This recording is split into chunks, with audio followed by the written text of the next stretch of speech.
It's taken you quite a while to build this market, and you're really talking about the better part of 10 years to manage to see profit, to manage to develop things. What are the sort of key lessons that you learned on the way through, Rich? Well, the first one is maybe if I had to do all over again, I might not have.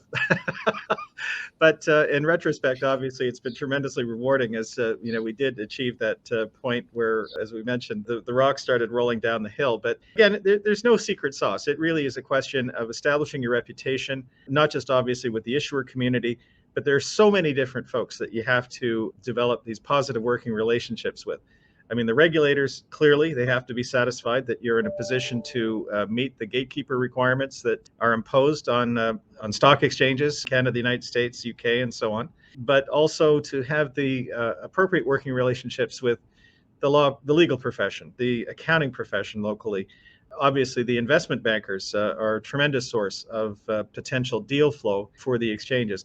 And of course, last but not least, and incredibly important, is building that reputation with the investor population, which of course itself is diverse, in some cases very hard to get to. So again, whether it's the retail community, who is obviously a big part of public venture capital in Canada, but also the family offices, the investment funds that support investment in early stage companies. And of course, as they grow up, you need to ensure that institutional investors are in a position to, in fact, invest in companies that are listed on your exchange. So again, it's very, very much patient, wearing out a lot of shoe leather, talking to a lot of people, and establishing that positive reputation in the marketplace, which, as I mentioned, it took a long time. But once we got over the hump, it's been obviously tremendously rewarding for me and the team here at the CSE.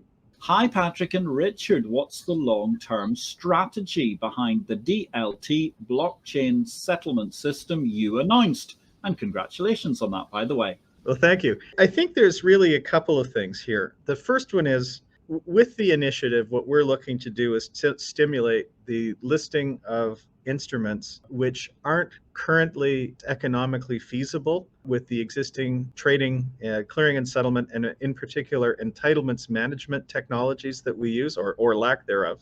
And so the idea here is that by providing a clearing and settlement and entitlements management system for digital securities, whatever you want to call them, tokenized securities. Not only do we want to see these companies list instruments that take advantage of the inherent benefits of the blockchain and of smart contracts and all of that, but we'll also, as I say, stimulate the creation of what are likely to be income-producing securities. And again, let me give you a very specific example. A common means of financing new mine development. The company's gone, they found a commercial deposit. They now need to raise a couple $100 million to actually put the mine into production. Now, you could issue equity, but of course, that's dilutive to the existing shareholders, and that would make them real angry. So instead, what they tend to do is some kind of royalty stream with a small handful of financial institutions and mining companies globally that provide this kind of finance. But it's a very small cartel that provides this kind of finance. And so we think that if these issuers, these companies, are able to, in fact, offer these securities to the public, so high quality securities that are guaranteed against a physical asset in the ground, which generates a monthly income stream, we think that that would be a very popular investment for retail folks.